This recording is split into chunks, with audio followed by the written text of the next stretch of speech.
हाय दोस्तों, आज हम पढ़ने वाले हैं मेजरमेंट एंड मेजरिंग टूल। माप और माप के औजार। माप और माप के औजार का जो यूनिट है बहुत बड़ी है, इसको एक वीडियो के माध्यम से कंप्लीट करना संभव नहीं है, इसलिए हम अलग अलग पार्ट बाय पार्ट आपको प्रोवाइड करने का प्रयास करेंगे। लेकिन आज हम पढ़ने वाले हैं मेजरमेंट। मेजरमेंट क्या है? एक्चुअली मेजरमेंट माप है। माप क्या है? जब किसी कंपोनेंट के साइज को स्टैंडर्ड यूनिट में निर्धारित करने को हम माप कहते हैं। या फिर क्या, किसी कंपोनेंट यानी किसी माप को जिसमें पार्ट की लंबाई, चौड़ाई, ऊंचाई, व्यास, गहराई सब दिया हो, उसको निर्धारित करने को हम माप कहते हैं। माप क्या, जैसे आपको एक जॉब दिया हुआ है, इसकी यदि इसकी मोटाई मापें कि कितनी है, इसकी लंबाई मापें, यदि उसको एक संख्या के साथ, किसी परिमाण के साथ हम उसको लिखें तो वो आपकी माप होगी। मान लीजिए हम यदि 10 लिख देते हैं, 10 क्या है, 10 के साथ आपको एक यूनिट रखनी होगी। यूनिट यानी मतलब परिमाण लिखना होगा। मान लीजिए आपका 10 सेंटीमीटर है। कहने का मतलब यह है किसी कंपोनेंट की साइज को स्टैंडर्ड यूनिट, एक स्टैंडर्ड यूनिट में निर्धारित करने को माप कहते हैं, जिसमें पार्ट की लंबाई, चौड़ाई, मोटाई, ऊंचाई सब कुछ दिया होता है। ठीक है ना। मूलभूत 3 इकाइयाँ प्रचलित हैं। इसमें 3 इकाई कौन कौन सी हैं आपकी? एक आपकी एफपीएस सिस्टम, दूसरा सीजीएस सिस्टम और एमकेएस सिस्टम। एफपीएस क्या है? एफ यानी फुट, पी यानी पाउंड और एस यानी द्रव्यमान। एफ क्या है? आपकी लंबाई है। पी यानी आपका द्रव्यमान है और एस आपका सेकंड है। ऐसे ही सीजीएस सिस्टम, दूसरी है आपका सीजीएस सिस्टम। सीजीएस में क्या रहता है? सी यानी सेंटीमीटर, जी यानी ग्राम और एस यानी सेकंड। एम के एस में क्या रहता है? एम यानी मीटर, के यानी किलोग्राम और एस यानी सेकंड। मतलब आपको किसी परिमाण को मापने के लिए एक यूनिट की जरूरत होती है, उसको व्यक्त करने के लिए हम इसको तीन सिस्टम का यूज कर सकते हैं ना। पहले हम पढ़ते हैं एफपीएस सिस्टम। एफपीएस सिस्टम होता क्या है? एफपीएस सिस्टम में हम लंबाई को कहाँ से मापते हैं, ताप को और कोण को कैसे मापते हैं, वो सब पहले हम देखें। तो लंबाई क्या है आपकी? लंबाई एफपीएस सिस्टम यानी फुट पाउंड सेकंड। तो लंबाई को हम कहाँ में मापते हैं? लंबाई को हम फुट में मापते हैं। 1 फुट बराबर क्या होता है? 12 इंच होते हैं। और 1 इंच में कितने होते हैं आपके? 1 इंच को हम 1/64 भागों में डिवाइड कर सकते हैं। यदि 1/8 लिख दें, मतलब 1 इंच को हम 8 भागों में डिवाइड कर दें, तो वो आपका 1 सूत हुआ। मतलब 1 इंच को यदि 8 भागों में हम डिवाइड कर दें तो 1 इंच का मान कितना हुआ? 1 सूत हुआ। ऐसे ही हम 1 इंच को 8, 16, 32 और 64 भागों में भी हम बांट सकते हैं। यदि 1 इंच को हमने 64 भागों में बांट दिया, 1 इंच को हमने 64 भागों में बांट दिया, तो 1 भाग का मान कितना होगा आपका? 1 भाग का मान होगा आपका 1 जूल। मतलब 1/64 लिख दें तो आपका उसका जो वैल्यू होगी वो उसको हम कहते हैं 1 जूल। ताप को हम काय में मापते हैं? ताप को मापते हैं हम सेल्सियस में, फ़ारेनहाइट में, र्यूमर में और केल्विन में। अब देखने वाले हैं सबसे बहुत ही इंपॉर्टेंट, जो अधिकतर एक आध पेपर में यहाँ से एक सवाल पूछ लिया जाता है। पहले हम इसको देखें। सेल्सियस क्या है? सेल्सियस को हम व्यक्त करते हैं सी से, ठीक है ना।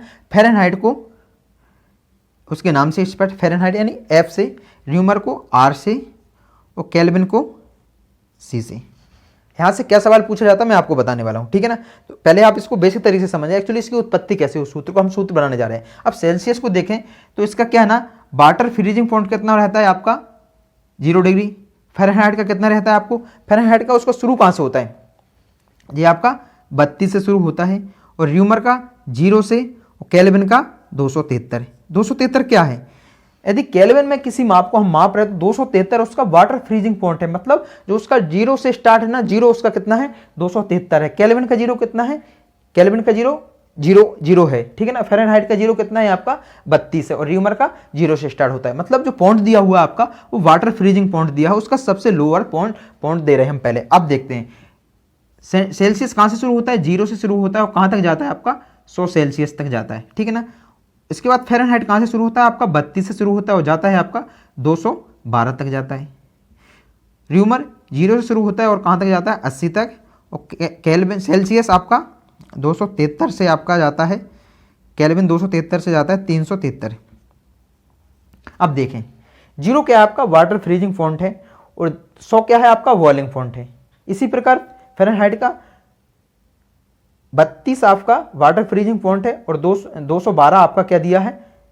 बॉइलिंग पॉइंट दिया है। र्यूमर का ऐसे ही, र्यूमर का 0 से स्टार्ट होता है और 80 तक जाता है। और केल्विन का 273 से आपका 373 तक जाता है। अब देखते हैं आगे सी बराबर क्या हुआ आपका? यदि इसको घटाएं तो कितना? सी में 0 घटाएं तो 0 बचेगी, आपको सी बचेगा। अब देखते हैं, अब इनका हम क्या अंतर लेते हैं। अंतर क्या है? 0 से और 80 के बीच में कितना अंतर है? 100 का, ठीक है। ऐसे ही इसको बराबर लगाएं। फ़ारेनहाइट F-32, ऊपर यही लिख लिया, नीचे क्या लिखते हैं 212 में से यदि 32 घटा दें तो इनका डिफरेंस कितना होगा आपका 180 होगा। ठीक है, ऐसे ही र्यूमर 0 से 80 के बीच में डिफरेंस कितना है 80 का है, और केल्विन 273, और 373 और 273 के बीच में अंतर कितना है आपका 100 है।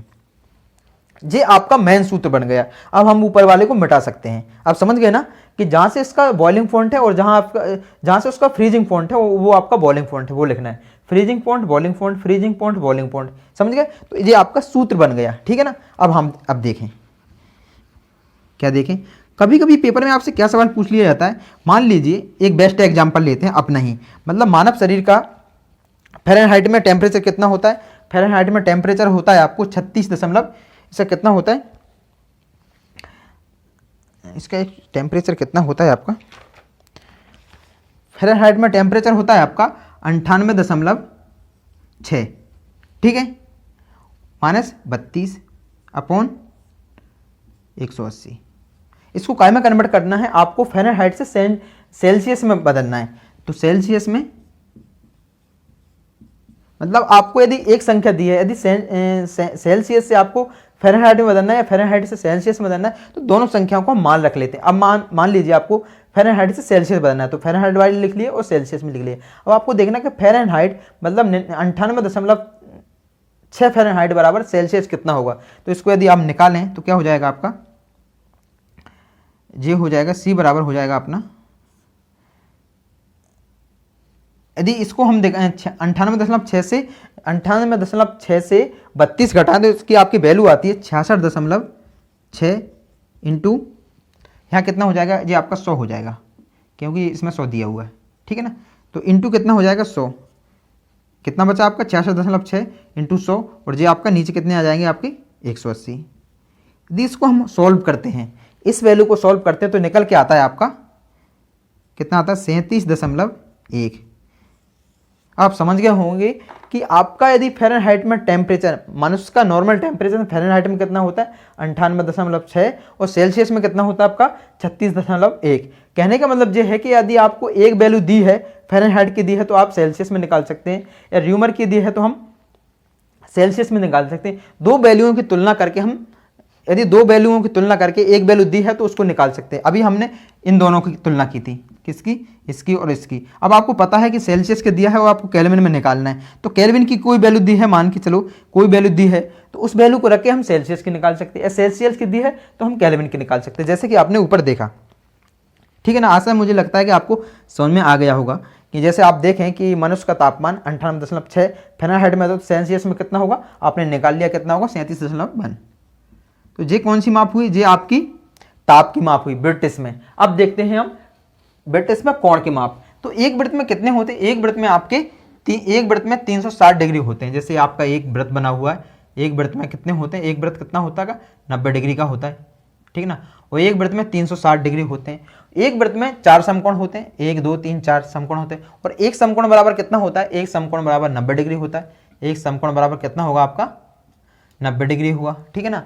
और एक डिग्री बराबर कितना होता है, एक डिग्री बराबर आपका 60 मिनट होते हैं। एक डिग्री बराबर 60 मिनट होते हैं, और एक मिनट में आपके 60 सेकंड हो गए। ये तो हुई आपकी एफपीएस सिस्टम की बात। ठीक है ना। एफपीएस सिस्टम में आपने क्या देखा, एफपीएस सिस्टम में आपने देखा कि लंबाई की माप क्या होती है। लंबाई को हम फुट, इंच, सूत, चूल आदि में मापते हैं। ताप को हम सेल्सियस, फ़ारेनहाइट, र्यूमर और केल्विन में मापते हैं। ठीक है ना। अब ऐसे कोण की माप, कोण को हम डिग्री में मापते हैं। अब पढ़ते हैं मीट्रिक सिस्टम। मीट्रिक सिस्टम यानी बीआईजे सिस्टम, जो अधिकतर इंडिया और पूरे विश्व में लगभग सभी देशों इसी का यूज करते हैं। मतलब इंटरनेशनल ऑर्गेनाइजेशन सिस्टम यही है। इसको आईएसओ सिस्टम भी, आईएसओ ने इसको प्रमाणित दे दिया है। ठीक है ना। किसने, आईएसओ ने भी इसको प्रमाणित दे दिया है। लगभग पूरे विश्व के अधिकतर देश इसी का यूज करते हैं। अब देखते हैं हम लंबाई। इसको लंबाई का मापन हम कैसे करते हैं। जैसे मान लीजिए 1 किलोमीटर बराबर कितना होता है, 1 किलोमीटर बराबर होता है आपका 1000 मीटर, और 1 मीटर बराबर कितना होता है 100 सेंटीमीटर। ठीक है ना। और 1 सेंटीमीटर बराबर होता है 10 mm। 10 mm मतलब मिलीमीटर। और 1 मिलीमीटर बराबर क्या होता है 1000 माइक्रोन। 1 मिलीमीटर कितना होता है आपका 1000 माइक्रोन। 1 मिलीमीटर बराबर 1000 माइक्रोन, और 1 माइक्रोन का मान कितना होता है 0.001। 0.001, जैसे ये है ना 1/1000 लिखें, 1/1000 लिखें आप, ठीक है ना। यदि इसको अपन भाग दें तो कैसे लिखेंगे 0.001। कहने का मतलब ये जब भी आपको उल्टा करना हो तो यहाँ पर दशमलव लगा दें और उस संख्या को इधर उल्टा लिखें। यहाँ पर दशमलव लगाया 201, ठीक है ना। तो 1 mm कितना होता है 1000 माइक्रोन। अब हम कोण को मापते हैं। कोण को कैसे मापते हैं? कोण को हम एक वृत्त में कितने होते हैं आपके 400 ग्रेड होते हैं। एक वृत्त में आपके 400 ग्रेड होते हैं। कितने होते हैं? ग्रेड होते हैं। किसमें? मीट्रिक सिस्टम में, ठीक है ना। अब ये कोण के माप, और एक समकोण बराबर कितने होते हैं? एक समकोण में आपको 60, एक कोण में कितने होते हैं? एक कोण में होते हैं आपके 400 ग्रेड। 400 ग्रेड, 400, जैसे एक वृत्त दिया है आपका, तो एक वृत्त में कितने हो गए आपके 400 ग्रेड हो गए। एक समकोण में कितना हुआ? एक समकोण आपका 100 ग्रेड का हुआ, क्योंकि 4 भाग दे दें तो एक समकोण कितने का हुआ आपका 100 ग्रेड का हुआ, 100 ग्रेड का हुआ, ठीक है ना। और 1 मिनट में कितने होते हैं? 1 मिनट में आपके 100, 1 मिनट में 100 सेकंड होते हैं। किसमें? कोण की माप कर रहे हैं आप। और समय की माप करें हम तो समय की माप करें तो 1 मिनट में आपके कितना होते हैं 60 मिनट होते हैं, और 1 घंटा में 60, 1 मिनट में 60 सेकंड होते हैं, 1 घंटा में 60 मिनट होते हैं। और इसको देखें, एक दिन में 24 घंटा होते हैं। एक दिन में बराबर 24 घंटा होते हैं।